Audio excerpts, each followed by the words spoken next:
Integral to the social fabric of any and every place since the dawn of human history, religion has affected the lives of billions of people and shaped societies and cultures the world over.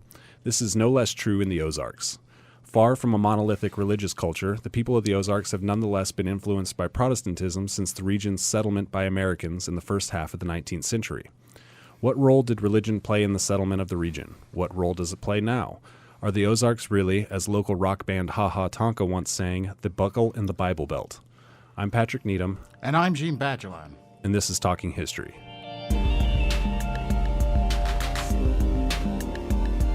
We are joined today by Dr. John Schmalzbauer, the Blanche Gorman Strong Chair of Protestant Studies at Missouri State University.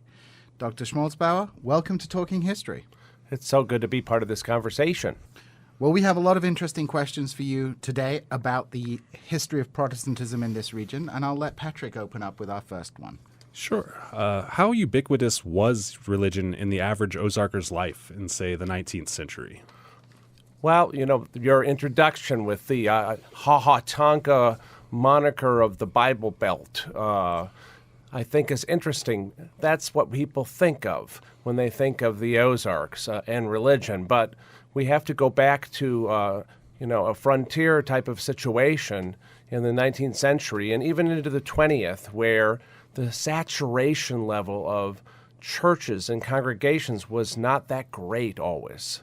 And so, some historians talk about a sort of episodic religious life in terms of at least people congregating, when the circuit riding preacher could come through once a month.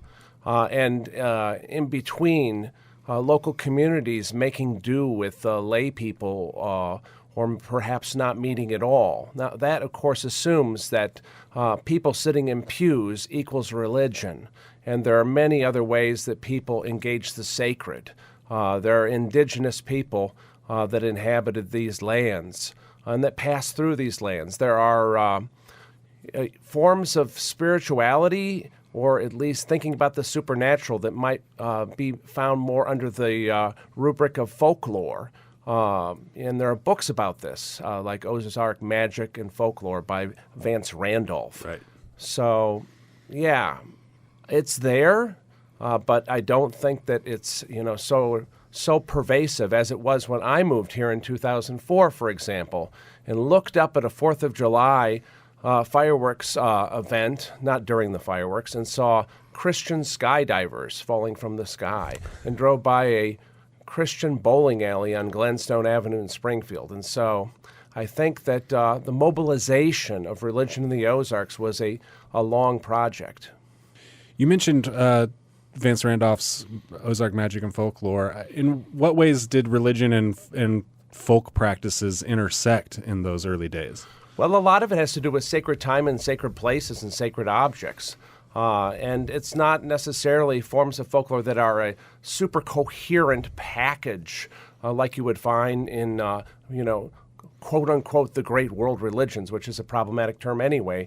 But there are things that involve the supernatural, the trans-empirical, things that involve the calendar, like, plant this particular crop around Good Friday, or following the astrological signs, or things like that.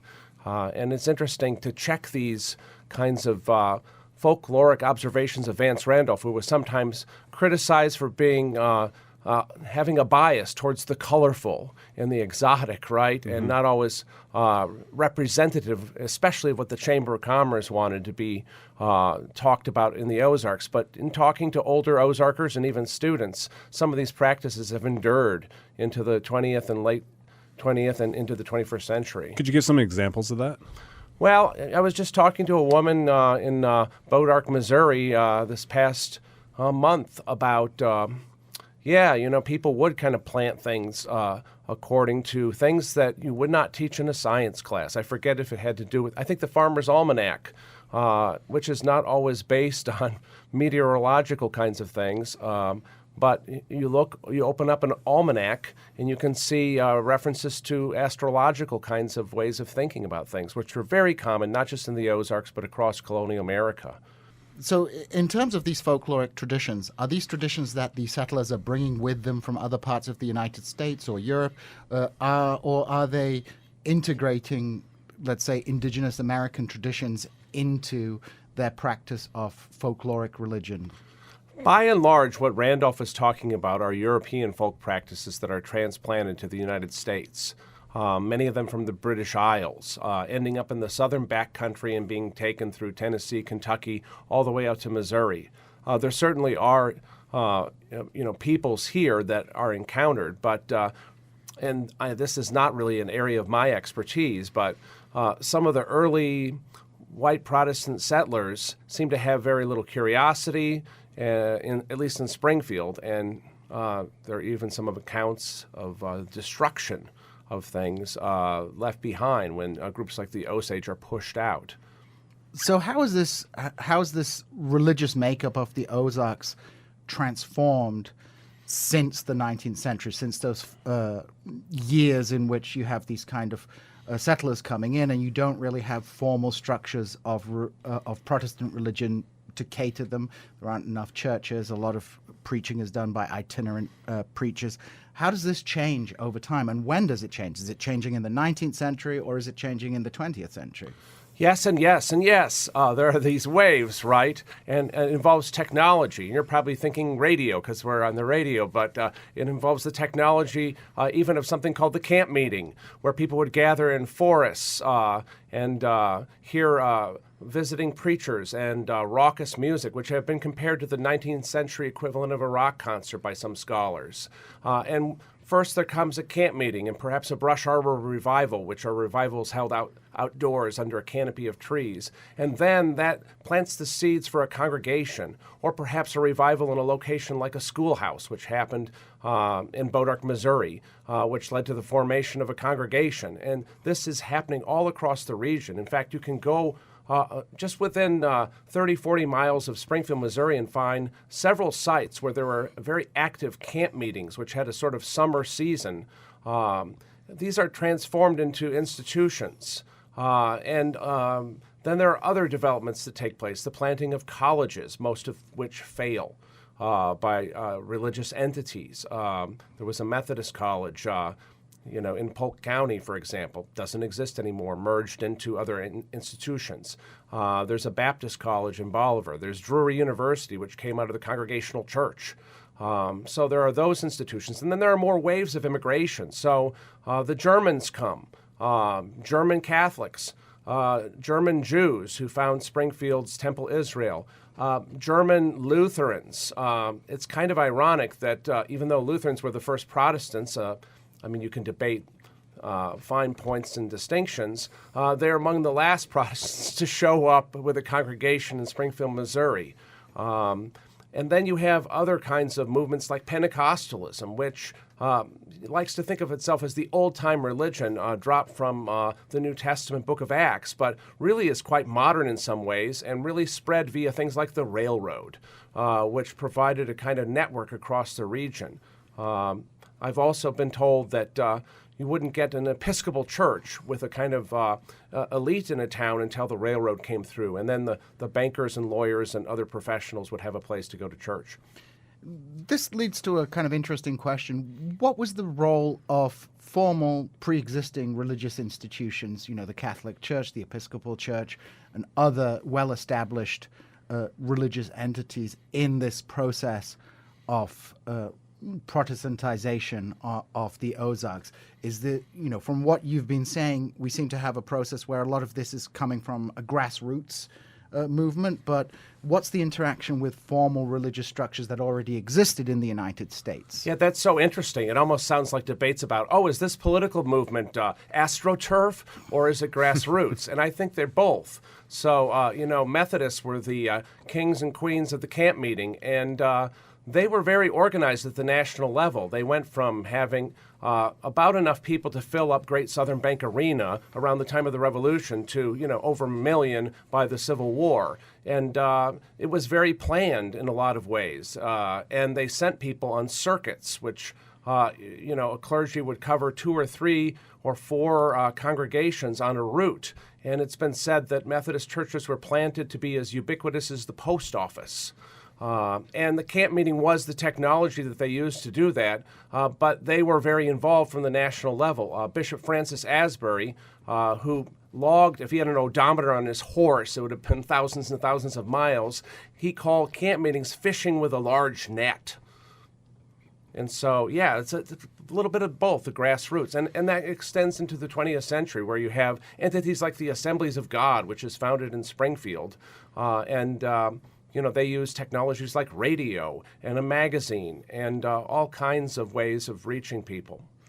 You mentioned the Assemblies of God. How did they come to be headquartered here in the Ozarks, in Springfield? Well, their founding was in Hot Springs, Arkansas, and they did attract a lot of people from the south central United States and the southeast. But they were other places, and I think for economic reasons, I have heard that Springfield became more attractive, sort of cost of living kind of competition. But maybe they should have told them that incomes are also lower sometimes when you have a lower cost of living. Such as it is today, too. Can you talk at all about how that Assemblies of God came out of the broader Pentecostal movement? Yeah, the Assemblies of God is not the first Pentecostal group. The Pentecostal movement, I think a lot of scholars now see as having multiple centers of origin, not just one place.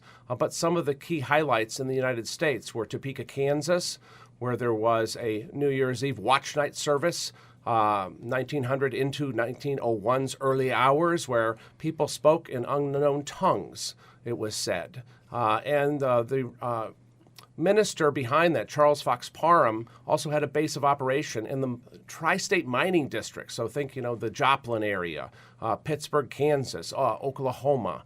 And then it spread to places like Houston, Texas, and Los Angeles, California. But from the very beginning, there was... although Charles Fox Parham was quite racist and may have even been part of the Ku Klux Klan later in his life, there's a poster that uses alliteration with 3 Ks. It's in a museum in Baxter Springs, Kansas. You can see the poster. But in Los Angeles, there was an interracial movement at the Azusa Street Mission, and many of the leaders of that went back to their communities, the most important of which was Bishop Charles H. Mason, founder of the Church of God in Christ. And that existed before the Assemblies of God. And it was not an African-American denomination only originally, but the Assemblies of God ended up forming its own denomination. Now, the reasons given for the Assemblies of God forming also included trying to codify things like belief in the Trinity, because there were forms of Pentecostalism that believed in the oneness of God so much that they didn't think the Trinity was a biblical concept. They believed that Jesus, the Father, and the Spirit, were all one, and they also believed in baptizing in the name of Jesus. So these all seem kind of like arcane kind of distinctions, but they really led to a fracturing of early Pentecostalism. And out of that comes groups like the Assemblies of God.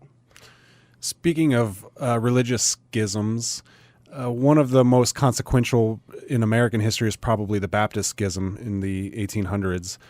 What effect did that have on the local population? Well, I've heard people describe the atmosphere in the Protestant churches as just awful during the Civil War here, just terrible. It really there was an awful lot of hostility in areas where one group would be more dominant than the other.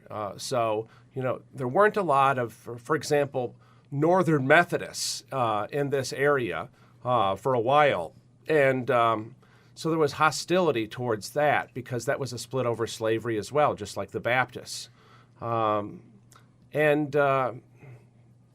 I think that pattern of violence really led into the post-Civil War period, too. So, we just did a program in Springfield a couple weeks ago with Connie Yen talking about the vigilante group, the Regulators, and was sort of surprised, curious, and a little disheartened to see that one of the rural congregations out in Greene County, the namesake, the founder, one of the founders who gave the money, was a member of the regulators. Now, he also was a secret agent for the federal government during the Civil War and had abolitionist sympathies in his family going back to Tennessee. And things would happen to individuals like this man in this congregation. During the Civil War, people would shoot into his home on multiple occasions because they knew he was working for the federal government. So the darkness of this period, which Brooks Blevins has described. Volume 2 of his trilogy. You'll need a pick-me-up after reading that. So the Civil War and the political divisions that existed within the Civil War split congregations across the state of Missouri and across the Ozarks region, not only during the Civil War, but after the Civil War. Yeah, the Methodists didn't reunite until 1939. And Presbyterians not until the 1980s, and the Southern Baptist Convention and the Northern Baptists have never reunited, although there's been talk about renaming the Southern Baptist Convention because they're so effective at reaching into other regions now that they're not really only Southern. You've kind of touched on this here and there in some of your answers, but what religious minorities historically call the Ozarks home? Obviously, Protestantism dominant, but who else can we find worshiping here? Well, I'm so glad that you asked that, and I was all set to give an answer, and then you said worshiping here, which is kind of interesting because we have some groups that are sort of on the fringe, but very important American social movements like New Thought, which was really we'd call it maybe new agey today would be maybe the best synonym, or other people call it the metaphysical movements. Things like Christian Science would be an organized expression, but also the Transcendentalists coming out of Concord, Massachusetts.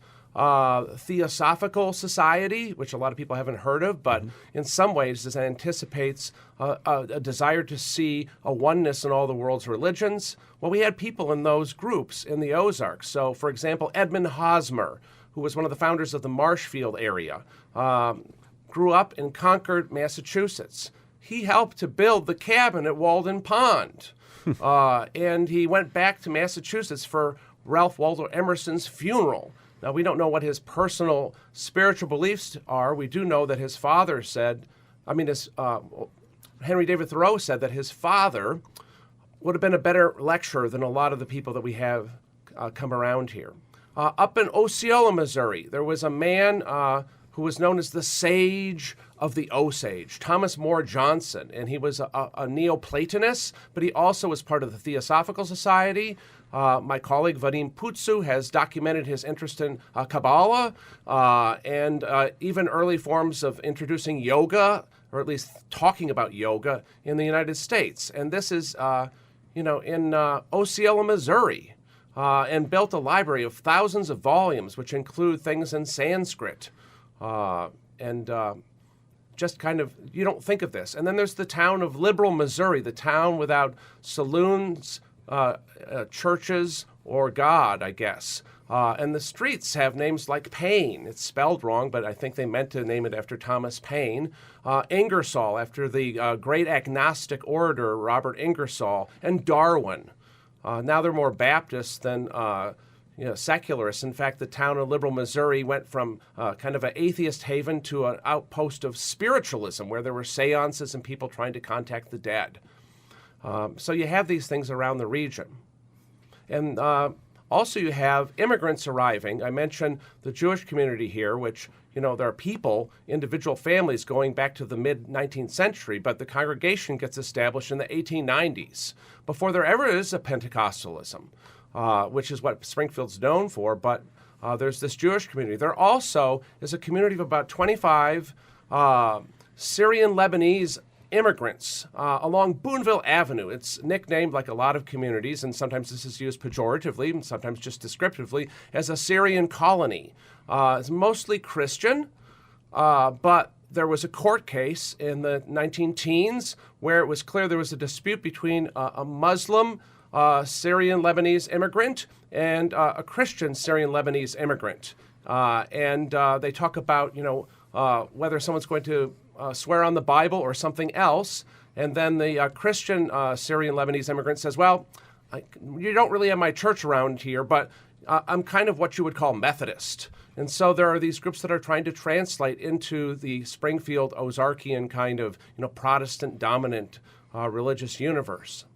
So could you talk a little bit then about developments, we've been focusing on the 19th century, but developments in the 20th century. Whenever I tell anybody that I reside in Springfield, Missouri, again, this phrase, the buckle of the Bible Belt, comes up. And of course, today, Springfield is a highly religious place. It's right next to Branson, which is often described as, I guess, the Christian Vegas. What happened in the 20th century to really give the Ozarks this reputation as a center of religious activity, of evangelical activity, of Protestant activity? Yeah, I'm glad you mentioned Branson. There's some wonderful books about Branson, like Aaron Ketchell's Holy Hills of the Ozarks, Religion and Tourism in Branson, Missouri. And he talks about this development. And now I think you would see it as sort of a fusion of faith, family, and perhaps Christian nationalism. But it had a different identity in the early days, actually. In 1920s, Hollister, which is right across the water from where Branson Landing is, if people know where that is, there was a YMCA, YWCA camp, which was an outpost of the social gospel. There were Christian socialists and pacifists who met there. A man named Howard Thurman, who mentored Martin Luther King Jr., and other figures in the civil rights movement, and went on to be the chaplain at Boston University and Howard University. Howard Thurman spoke there in 1928 and 1929, but it was controversial up in Springfield, where a group of Springfieldians who didn't like the politics down at the camp in Branson threatened to throw all of them into Lake Taneycomo. I mean, they never made good on that. But Branson is transformed, I think, in the later decades of the 20th century and 21st century. And so you think of gospel music, you think of sort of the sacralization of veteran events, right? You think of it's I think an important question to think about, like who's there in Branson, who's not there in Branson. And so I think some groups have been able to fit in better than others. So, for example, you have one of the singing families that ran a show is part of the Church of Jesus Christ of Latter-day Saints. Several, actually. Yeah, I believe there are like 3 different major Mormon families in Branson. But you couldn't necessarily think of a singing family of people from maybe a non-Abrahamic religion, or even other religions besides Christianity. And I think the mainstreaming of the Church of Jesus Christ of Latter-day Saints fits in with Branson in some ways. You mentioned some notable speakers coming through the Ozarks. Are there some notable moments in Ozarks religion that you could point out along those lines? Well, when a young Bible college student named Jerry Falwell lived here in Springfield, Missouri, went to Baptist Bible College and taught Sunday school at the High Street Baptist Church, which now is not on High Street. It's on US 65. But he built an organization that included networks here in Missouri called the Moral Majority, which helped to launch the New Christian Right. You have figures like Senator John Ashcroft, who come out of this area, the son of the first president of Evangel University, who grew up here. You have people like, not necessarily residents of Springfield, but people who are part of entities like the Assemblies of God, like Jimmy Swigert and Jim Baker, who were part of the televangelism scandals. You also have people like the pastor of a Chicago megachurch, a Latino church, who is now part of the General Council of the Assemblies of God. And so, by the way, the Assemblies of God is almost certainly going to be very soon minority-majority, and not here in Springfield, but nationally. And so you have these kind of connections. And so when they celebrated their centennial on our campus, I thought, well, as a sociologist of religion, I got to attend this. I wasn't there the night that the president of Ghana was here. He wasn't here because he wanted to meet the president of Missouri State University or our governor. He was there because he was Assemblies of God, along with a choir from South Korea. And so there's this kind of connection to the rest of the world, which you also see in Northwest Arkansas, not because of the Assemblies of God, but because of another church-like entity, Walmart, which mixes commerce and piety in a lot of ways. And there wouldn't be a growth in synagogues in Northwest Arkansas probably without Walmart and the other Fortune 500 companies, which have brought not just people who work for them, but all kinds of professionals, more education, healthcare systems, and things like that. And so the Hindu Temple of Northwest Arkansas has connections to people who helped to start it, who were in the IT department for one of these companies. And so people have written about the transformation and the religious diversification of the Ozarks. I think they see it a little more than we do in Springfield, even in Northwest Arkansas. Well, that's all we have this week on Talking History. Thank you for joining us, Dr. Schmalzbauer. Our conversation continues with Dr. Schmalzbauer, and you can find our entire back catalog at ksmu.org or wherever podcasts are found.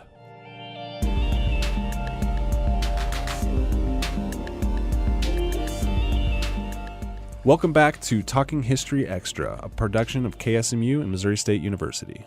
So one of the things I want to talk to you about in this section is about, the state of religious studies as a methodological tool for understanding the culture, society, and history of the Ozarks. Can you talk a little bit about the sort of place that the Ozarks has in the study of religions in the United States? I think that the place of religion in the Ozarks in the overall field of American religion, which is multidisciplinary and includes historians, sociologists, political scientists, and others, I think that the stock is rising, and it's because of somebody who's not in my department, but someone in the history department, Brooks Blevins, who was trained not just by people who did straight American history, but by some really distinguished historians of American religion have been influential in him too. David Edwin Harrell, who wrote the biography of Oral Roberts and the history of Pentecostalism. And so woven throughout the trilogy of Brooks Blevins is a lot of attention to religious life in the Ozarks, probably more than you might get in a lot of other regions. For a while, people talked about it as Appalachia West. In fact, somebody told Lynn Morrow, who I know is an alum of the history department here, and written several books about the Ozarks, or edited them, there's this scholar, me, who's interested in religion in the Ozarks, and he said he should get some books on Appalachian religion and save himself a lot of time.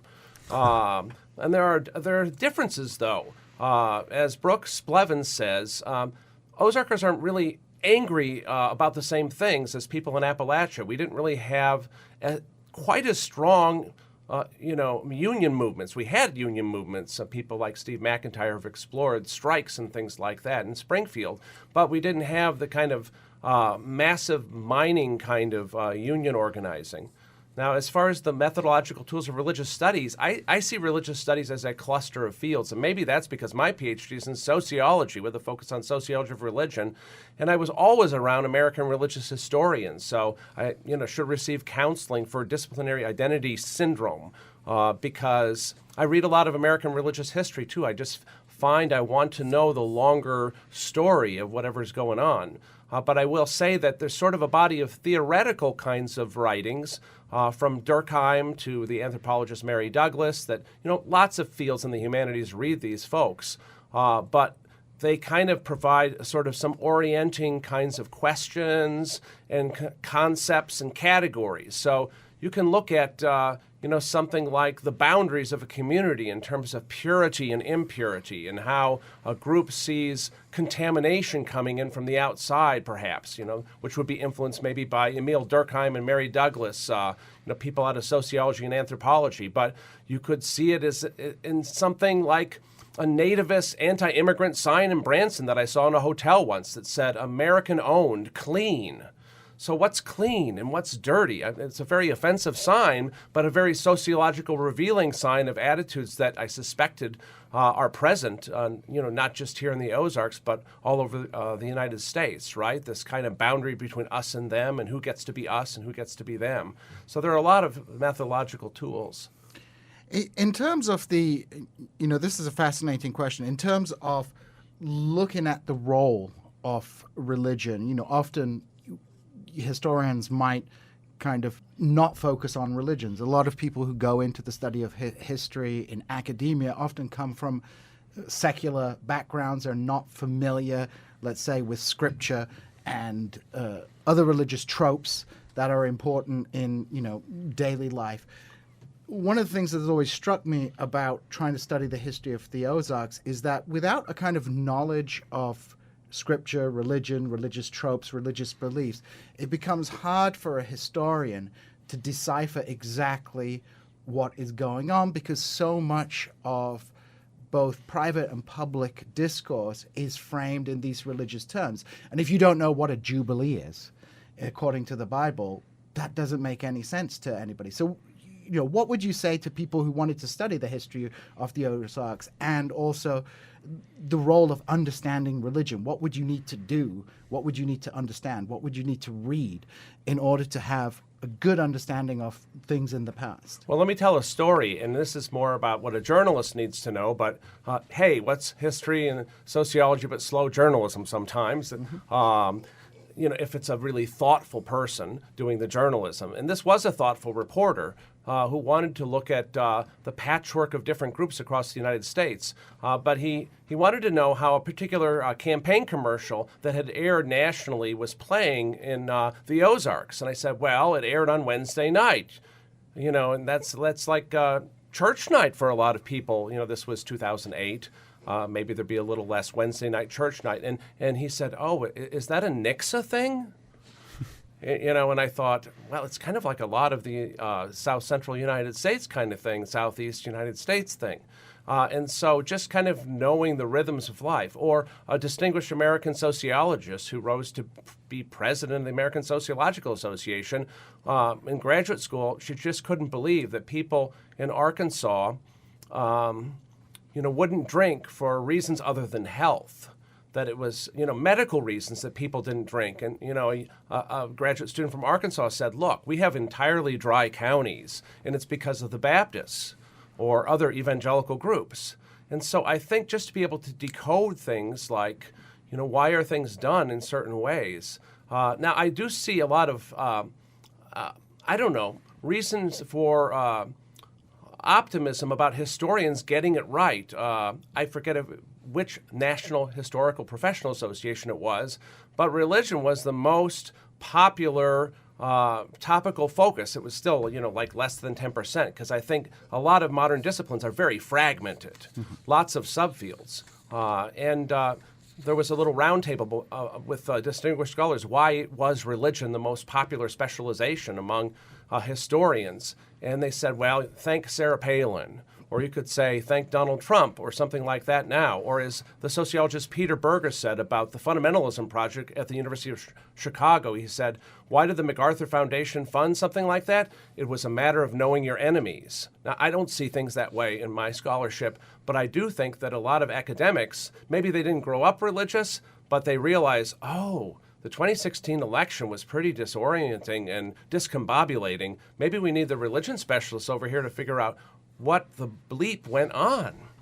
Yeah, I think that's a really interesting point, because I think a lot of academics, skew liberal, skew Democratic Party voters, and, many of them come from elite backgrounds or semi-elite backgrounds in coastal parts of the United States where they don't have contact with populations in the United States that are extremely religious and might hold certain prejudices against these communities, might tend to view them as kind of homogeneous entities without understanding the complexities and the differences within these communities. Just as many conservatives view, all liberals as the same. Many liberals, of course, also view all religious conservatives as the same, when the reality is actually not that clear cut.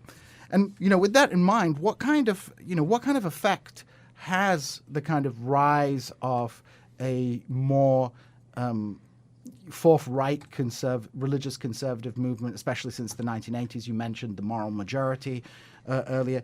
How has that affected religious life in the Ozarks, especially with the election of Donald Trump in 2016, and even going back before then with George Bush, who in fact also had a strong base of support in the evangelical movement? How has that affected religious life? How has that affected communal life in these societies? You talked about the Civil War dividing religious communities. Are there divisions within the religious communities, given that religious conservatism is so connected to one side of the political aisle in modern American politics?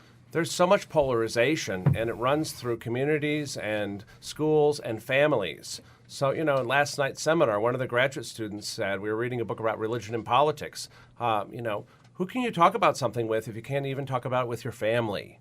And so I think that's going on. Nationally, we know that a lot of Americans are leaving churches because of the politicization of religion and the association of, religion with just one side of the political spectrum. I think that another weird thing that's happening, and this is just anecdotal, but I just see it where I live out in Christian County, is that there are people that have sort of, views that might line up with Trump evangelicals or the religious right who don't go to church, who don't necessarily have conservative views about their own, personal behavior or whatever, but they might share suspicion of things like transgender identity or feminism or things like that. And so there's a sort of secular evangelicalism, maybe you could call it, or something like that. So religion serving not so much as a spiritual part of someone's life, but as a political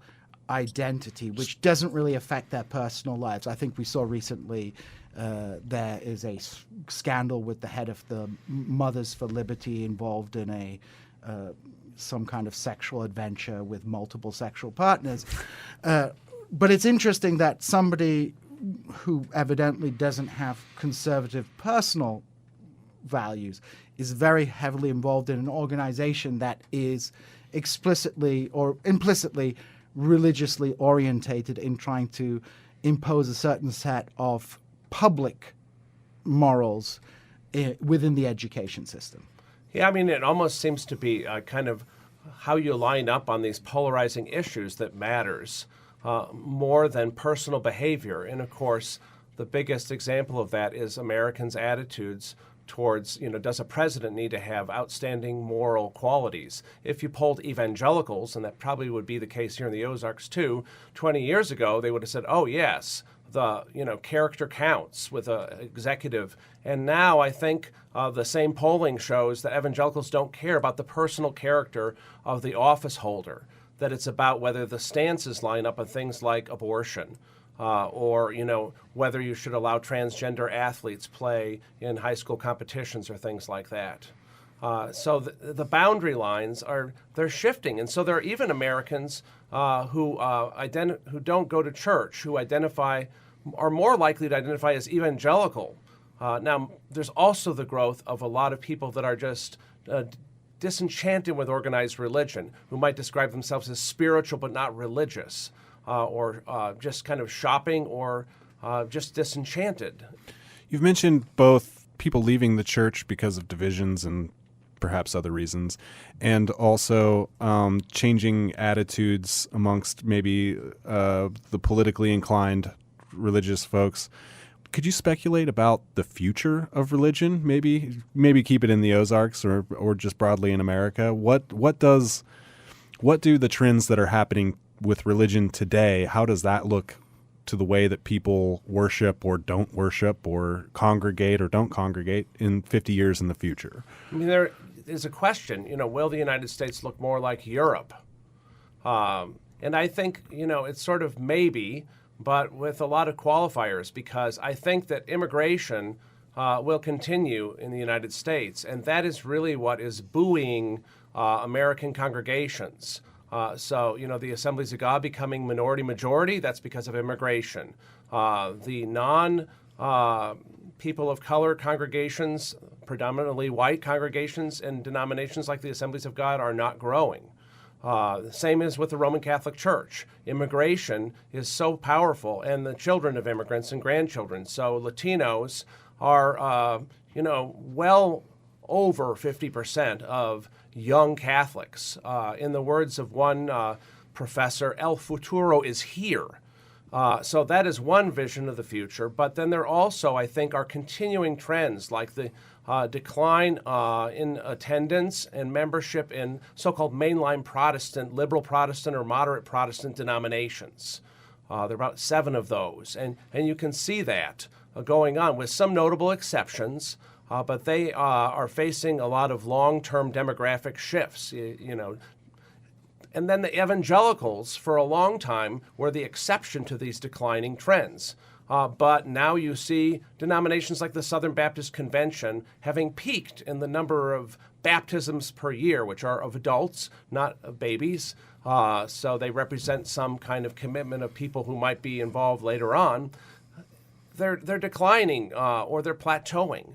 And I think a lot of it does have to do with this politics. I think there will be around these kinds of institutions, but I think some scholars, like the sociologist Wendy Cadge, see religion shifting into more spiritual kind of non-institutional venues or other institutions. She studies chaplains, and she thinks that that's how more Americans are going to run across the sacred, in a hospital, in the military, in prison, in other organizations. And she says, I don't think chaplains are going to be called chaplains, actually. They'll be called something else. And in fact, she's trying to figure out through her organization called the Chaplains Innovation Lab, how can this be packaged and made deliverable to Americans? And she doesn't identify with a particular religious community herself, if you read carefully the prefaces of her book.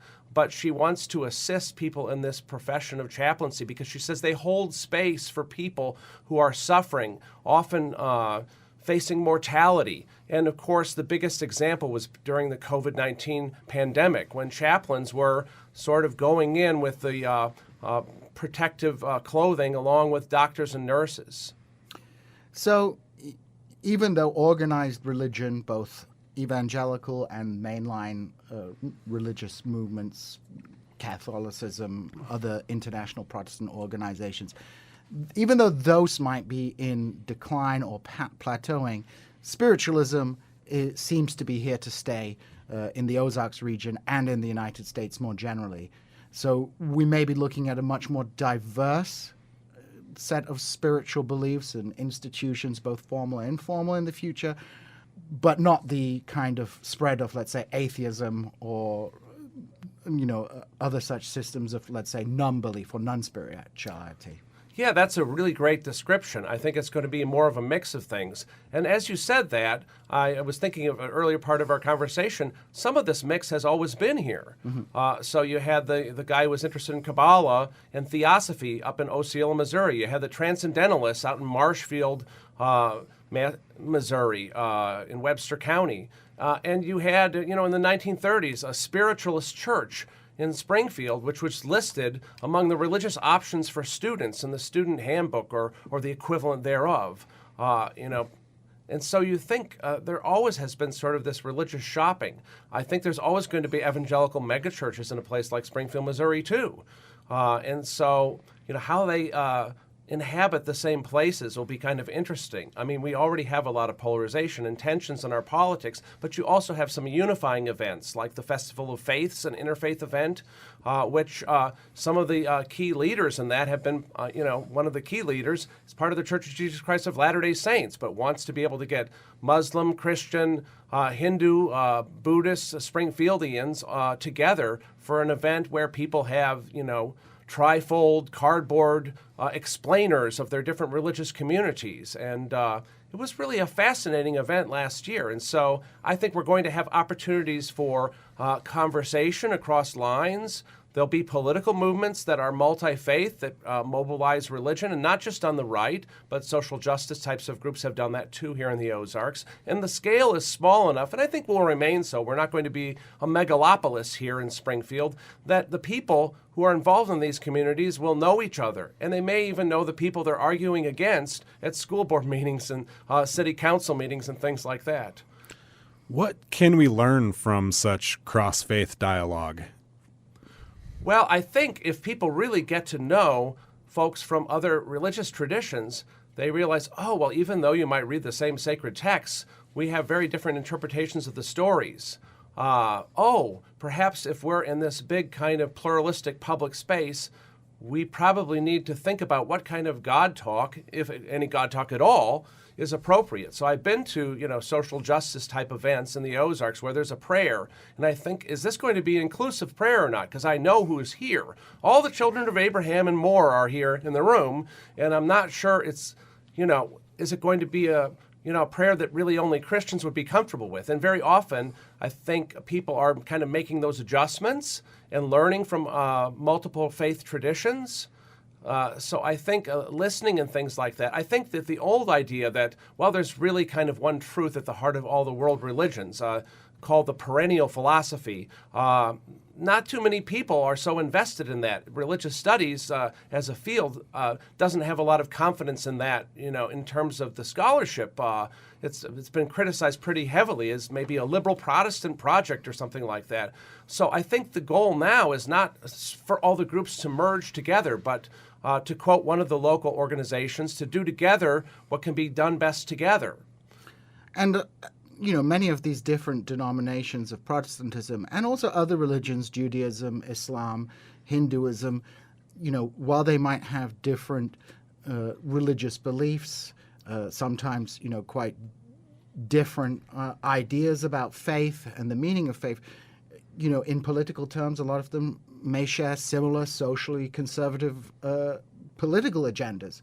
If we look at conservative Muslims and conservative Christians in the United States, we might think of them as being diametrically opposed, but in political terms, often they have similar concerns about society, which might open the door for common political action between those groups. Often I hear liberals saying immigration, will lead to America becoming more liberal. But, as you've outlined, immigration does not necessarily mean that in the United States, especially because many immigrants coming into this country come from, socially conservative backgrounds and may hold socially conservative views that opens the opportunity for them working with pre-existing conservative groups in the United States.